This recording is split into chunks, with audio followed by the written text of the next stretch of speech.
You're doing everything you've been told to do. You're productive, organized, constantly connected. You wake up early, follow your routines, answer messages quickly, and hit every deadline. And yet, by nightfall, there's that familiar heaviness. You lie down not with satisfaction, but with a quiet, pulsing exhaustion that feels like background static in your life. You've checked every box, optimized every morning, built the perfect digital system. Still, something inside you whispers that none of it feels like living. The more you climb, the less sky you can see. We've been taught that burnout is a badge of effort, that if you just keep grinding, you'll eventually earn peace. But peace never comes through exhaustion. It comes through alignment. What if the answer isn't found in another productivity hack, another caffeine-fueled sprint, another life optimization app? What if the cure isn't about adding more, but about subtracting? What if the antidote to modern burnout isn't futuristic at all, but something discovered 175 years ago by a quiet man who chose stillness over speed, reflection over achievement, and depth over distraction? We live in an era that measures worth by motion. Slowness feels suspicious. Rest feels like weakness. But centuries before social media or smartphones, Henry David Thoreau stepped away from the noise of his time. He built a small cabin by the edge of a pond in Massachusetts and began what he called his experiment in living. He wasn't trying to escape life, he was trying to see it clearly, deliberately, without the clutter of what didn't matter. Thoreau's words echo through time because they speak to the same disease we face today. He looked at a world rushing toward industrial perfection and realized that progress can also be a trap.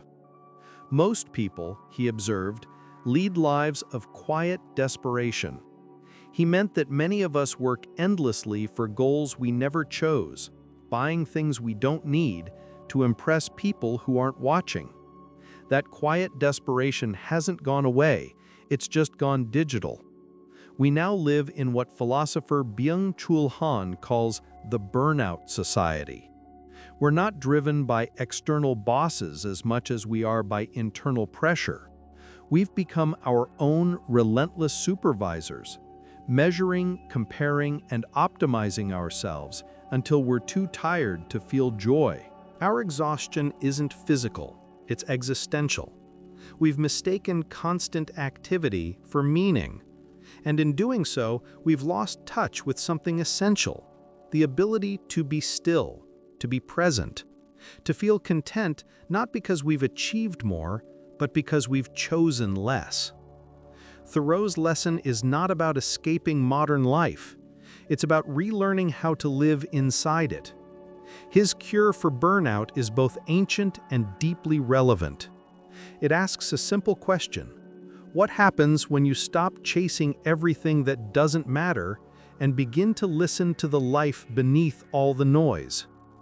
That's where this journey begins, not with doing more, but with remembering what we truly need.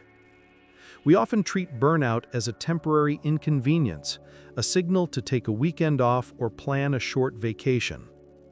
But real burnout runs deeper. It isn't just tiredness, it's a spiritual fatigue, a slow dimming of the inner flame that gives our days meaning. It's waking up and realizing that the drive that once fueled you now feels like an obligation you can't escape. Burnout begins quietly. It hides beneath ambition. At first, it feels like productivity. You say yes to opportunities, chase goals, hit milestones. You tell yourself you're just pushing through. But somewhere along the way, something subtle shifts. The joy that once accompanied effort fades. You start working not from purpose, but from pressure. What was once a passion becomes performance. You're still moving, but no longer toward something that feels alive. Psychologists define burnout as a state of emotional, physical, and mental exhaustion caused by prolonged stress. It's often linked to environments where expectations are endless and rewards uncertain. Over time, you begin to detach, to feel cynical, numb, mechanical. It's not just your energy that fades, it's your sense of self. We live in a culture that glorifies exhaustion. Busy has become a synonym for important. The moment we stop moving, we feel guilty, as if rest itself is an act of rebellion. But this constant motion comes with a cost. The human mind wasn't built for perpetual stimulation. Every notification, every task switch, every digital ping drains a small portion of our attention. And attention is the currency of our peace. Philosopher Byung-Chul Han calls this achievement fatigue. We are both the master and the slave. We demand more of ourselves than any boss ever could. And no matter how much we do, it never feels like enough. Our world worships more. More productivity, more followers, more possessions. But more is not the same as better. The constant pursuit of more creates an illusion of progress while draining the very energy that makes life meaningful. This is why burnout doesn't always look like failure. Sometimes it looks like success that no longer feels satisfying. It's the CEO who has everything they once dreamed of, but feels empty inside. It's the student who aces every test, yet feels disconnected from joy. It's the creator whose work performs well, but feels hollow. What's common in all these stories is misalignment. Burnout isn't caused only by doing too much. It's caused by doing too much of what doesn't matter. It's the friction between the life you're living and the life you actually want. When we operate outside our values for too long, the mind begins to rebel. The symptoms are subtle at first: fatigue that no amount of sleep fixes, irritability without clear reason, and inability to find joy in things that once inspired us. Over time, these signs grow into detachment, a quiet suspicion that something essential has gone missing. And yet, we keep pushing. We use the same tools that created the problem to try to fix it. We download another time management app, hoping optimization will somehow bring back meaning. We scroll through social media to escape, only to compare ourselves into deeper exhaustion. We caffeinate through the afternoon slump and call it discipline. We don't realize that we're treating symptoms while ignoring the disease. This is the paradox of burnout.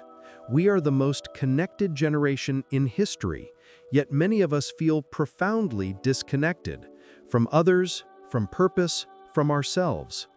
We mistake constant communication for connection and constant activity for accomplishment. In truth, burnout isn't a failure of endurance, it's a failure of alignment. It happens when our daily actions no longer reflect what our deeper selves value most. The Stoics would have called this living out of harmony with nature, not nature as in trees and rivers, but the inner nature of who we are. Seneca once wrote that life is long if you know how to use it. The tragedy of burnout is not that we run out of time, it's that we spend our time on things that don't nourish the soul. So what's the first step out of this trap? It's not found in speed, but in stillness, in learning to pause before reacting, in realizing that recovery isn't about doing nothing, it's about doing the right things for the right reasons with the right spirit. Thoreau understood this long before neuroscience had words for it. He saw that the human spirit doesn't thrive in noise. He believed the cure wasn't more effort, but more essence. When we strip away distractions, we rediscover what we truly need to feel alive. Burnout isn't proof that you're weak, It's evidence that you've been strong for too long in the wrong direction. It's the mind's way of saying, I'm ready to live differently. And living differently begins with questioning the story we've been told about success. Because maybe the problem isn't that we're not doing enough. Maybe the problem is that we've mistaken motion for meaning. That's where the next chapter begins, with understanding the beautiful, deceptive trap we've built for ourselves, the gilded cage we mistake for freedom. We know we're exhausted. We know something isn't working. Yet even with that awareness, most of us keep running. We tell ourselves that once we reach a certain milestone, more money, more recognition, a new title, then we'll finally rest. But somehow, the finish line always moves a little farther away. It's not that we can't stop, it's that we don't know how. We're living inside a beautifully constructed illusion, what Thoreau might have called a gilded cage. Its walls are made of comfort, convenience, and validation. The locks are built from fear of missing out, fear of falling behind, fear of discovering that all this motion might not be leading anywhere at all. From childhood, we're handed a script that defines success: get good grades, go to university, find a stable job, buy the house, climb the ladder, keep climbing. The script promises happiness at the top, but few ever ask who wrote it. And so, we inherit dreams that aren't always ours. We chase goals we never questioned, mistaking society's expectations for our own desires. When those borrowed ambitions fail to satisfy, we assume the fault lies with us. We push harder, thinking the next achievement will fix the emptiness. But what if the emptiness isn't failure? What if it's a signal that we've been climbing the wrong mountain? Modern culture is an engine designed to manufacture desire. We live in a world where even our wants can be outsourced.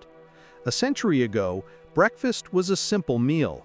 Then Edward Bernays, the father of modern public relations, convinced the public that bacon and eggs were traditional, an idea funded by the meat industry. It worked. A manufactured craving became a cultural norm. That same machinery runs our world today. Marketing doesn't just sell products, it sells identities. It tells you who you should be, what you should wear, where you should travel, and how success should look on your feed. The result? Most of us aren't living our own stories, we're performing someone else's script. Thoreau saw the beginning of this performance long before the digital age, when he said that the mass of men lead lives of quiet desperation. He described a world where people traded freedom for comfort, purpose for routine. What's changed is only the volume. That quiet desperation now hums through every glowing screen, every endless scroll, every curated highlight reel. Our devices have become the architecture of the new cage.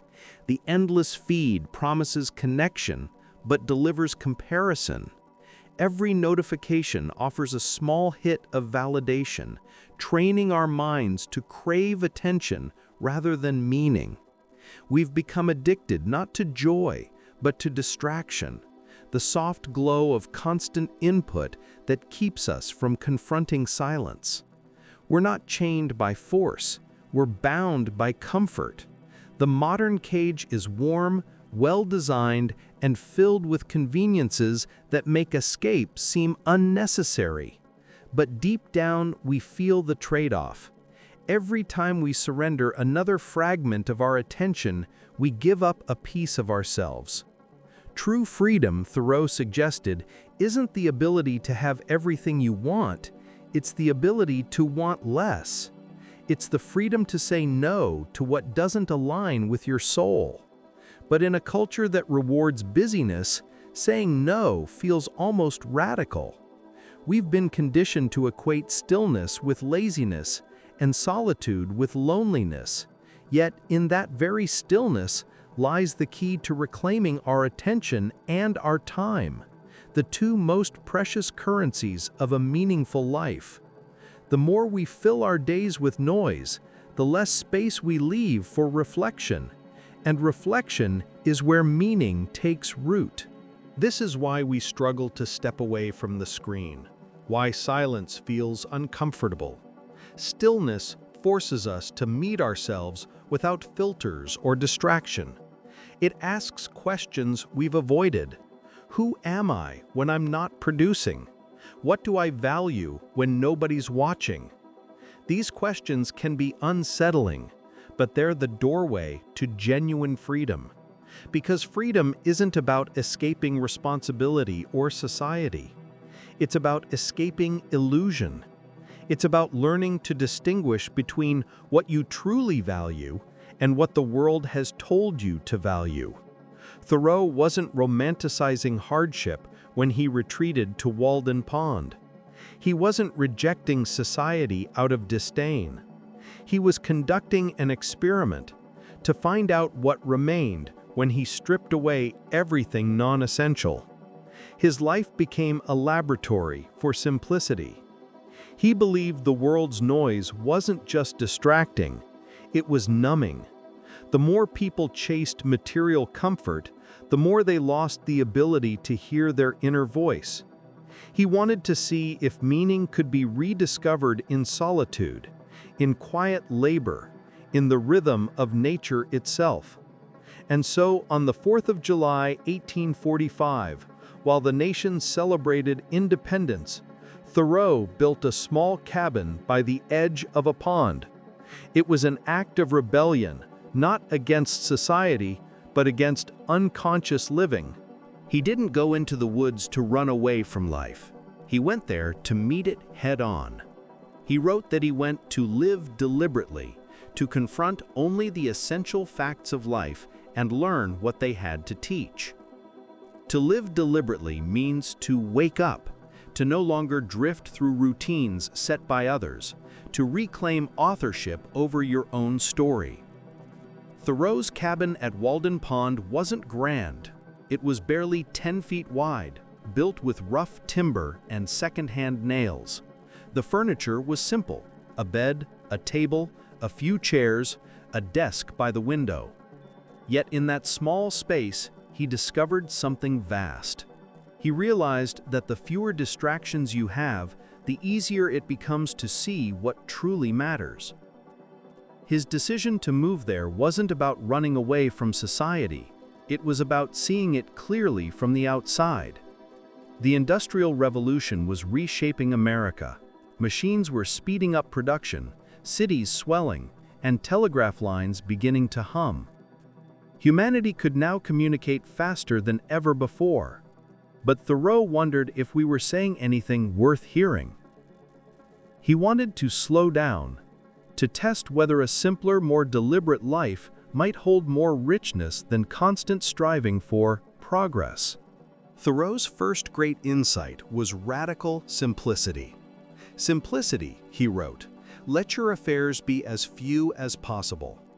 He wasn't talking about a minimalist aesthetic or decluttering your desk. He was describing a mindset, a way of stripping life down to its essentials so every act becomes intentional. In modern terms, we might call this managing cognitive load. Neuroscience shows our brains have limited bandwidth. Every choice, what to wear, what to eat, what to check, consumes mental energy. The more options we face, the more we drain that finite resource. Decision fatigue sets in, and we slip into autopilot, choosing convenience over consciousness. The world today exploits that fatigue. Notifications, ads, and alerts all compete for attention, pulling us away from depth and into distraction. Simplicity, then, is not retreat, it's defense. It's how you reclaim mental space from chaos. Thoreau understood that every possession carries a hidden cost, the time and energy needed to maintain it. He asked, "What's the real price of anything?" His answer, the portion of your life you exchange for it? That question remains revolutionary. Imagine measuring life not by income, but by how much life each expense costs. A new phone might cost a week of your time. A luxury car, years. When you translate price into life energy, consumption starts to look very different. Thoreau's simplicity was threefold: digital, schedule, and material, though he wouldn't have used those exact words. Digital simplicity means reclaiming your attention. The average person checks their phone hundreds of times a day. That flicker of dopamine fragments focus, scattering it across endless micro-rewards. Living simply in the digital age means curating your inputs. Turn off what's non-essential. Unfollow accounts that provoke envy instead of inspiration. Protect attention as a sacred resource, because it is. Schedule simplicity means curating your time. We live as though busyness were virtue, yet most calendars are filled with obligations that drain more than they give. Learning to say no is a radical act of self-respect. Thoreau believed the cost of anything is the amount of life you exchange for it. Time spent on projects that don't align with your purpose is life spent without return. Simplify your commitments until only what truly energizes you remains. Material simplicity means owning just enough. Most luxuries weigh us down more than they lift us up. The things we own begin to own us, demanding maintenance, space, upgrades. Real wealth is sufficiency. When you stop filling every space, you rediscover depth. Modern psychology confirms what Thoreau intuited. Studies on voluntary simplicity show that people who intentionally reduce consumption report higher well-being and lower stress. Fewer choices mean less overwhelm. Fewer possessions mean more clarity. The brain finally rests. Thoreau wasn't prescribing poverty. He was revealing a truth about fulfillment. Abundance without purpose is just clutter. A man is rich, he said, in proportion to the number of things he can afford to leave alone. Real freedom begins when you stop being defined by what you own or by how much you produce. This principle of simplicity isn't an escape from responsibility. It's a return to it. It's the decision to manage your energy with intention, to direct your time toward meaning instead of noise. When you simplify, you make room for depth, and depth is where joy lives. Simplicity is the gate. Once you pass through it, you glimpse a different kind of life, one not driven by reaction, but by choice. And that's where Thoreau's next great insight comes in, the art of living deliberately. Because once you've cleared the clutter, the next question is this: how will you fill the space you've reclaimed? Once the noise quiets and the clutter falls away, something unexpected happens. You can finally hear yourself again. That silence, which once felt uncomfortable, begins to feel like oxygen. But simplicity alone isn't the destination, it's preparation. It clears the path for the deeper work of living deliberately. To live deliberately is to live with awareness, to stop drifting through days shaped by habit and start crafting them with intention. Thoreau didn't retreat to escape responsibility. He went to take full responsibility for his own existence. He wanted to test whether life could be richer when you stop following the world's schedule and start listening to your own. He once wrote that he wanted to suck out all the marrow of life. Every moment, even the quiet ones, could be lived fully if met with presence. Modern psychology echoes this. Mindfulness studies show that deliberate awareness, anchoring in the present, leads to higher well-being, stronger relationships, and greater resilience against stress. Living deliberately is the antidote to autopilot. It's waking up before the world floods your mind and asking, who do I want to be today? Every morning, you can set a simple intention, not a to-do list, but a way of being. Today, I choose calm, or today, I'll give full attention to one thing. When you start the day with purpose, even small actions gain meaning. The Stoics called this prohairesis, aligning choices with values. Epictetus taught that while we can't control events, we can always control our judgments and actions. Thoreau lived this truth long before psychology called it the locus of control. Freedom, he understood, doesn't come from independence, it comes from inner mastery. To live deliberately also means examining the why behind routines. We often keep habits that no longer serve us or careers that no longer align with who we're becoming.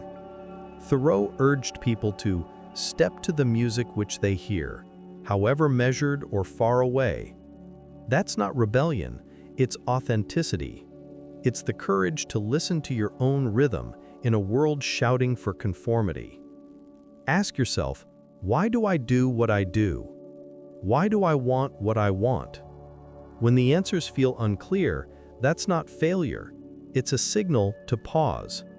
Because once you know your why, your how becomes effortless. Even when we live deliberately, another illusion quietly undermines us, the illusion of wealth. Our world equates wealth with possession. We count success in zeros, square footage, likes, and metrics. But Thoreau offered a radically different measure. A person is rich in proportion to what they can afford to live without. He wasn't dismissing comfort, he was redefining currency. Real wealth, to him, wasn't money. It was time, freedom, and peace of mind. Every hour spent earning for things that don't enrich the soul is an hour traded away. The great paradox of modern success is that many of us work so hard to afford the lives we're too busy to enjoy.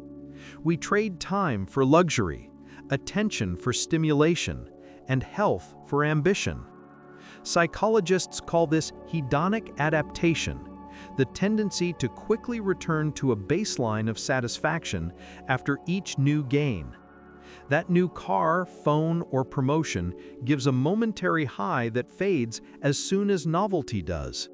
So we chase the next upgrade, mistaking movement for meaning. But Thoreau's version of wealth aligns with eudaimonic well-being, fulfillment through purpose, connection, and growth. It's not about how much you have, but how deeply you engage with what you already possess.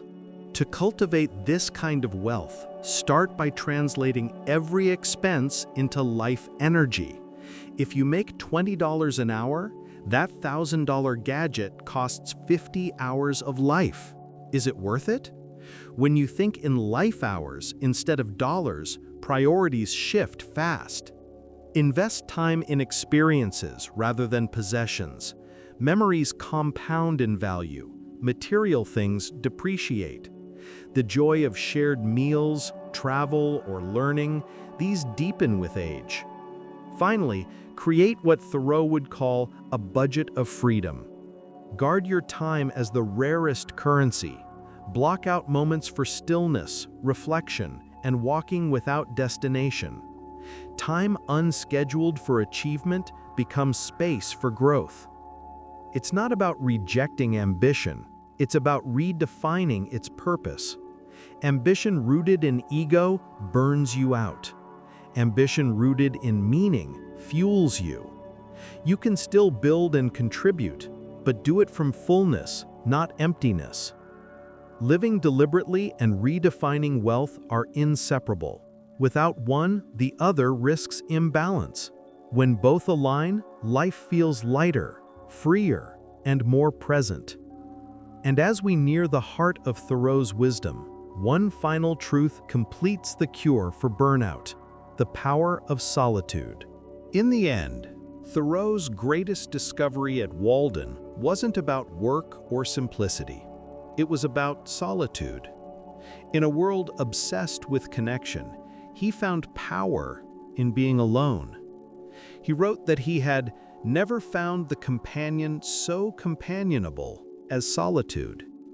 In stillness, he heard life's subtle rhythm, the wind, the water, the quiet pulse of his own mind settling into peace.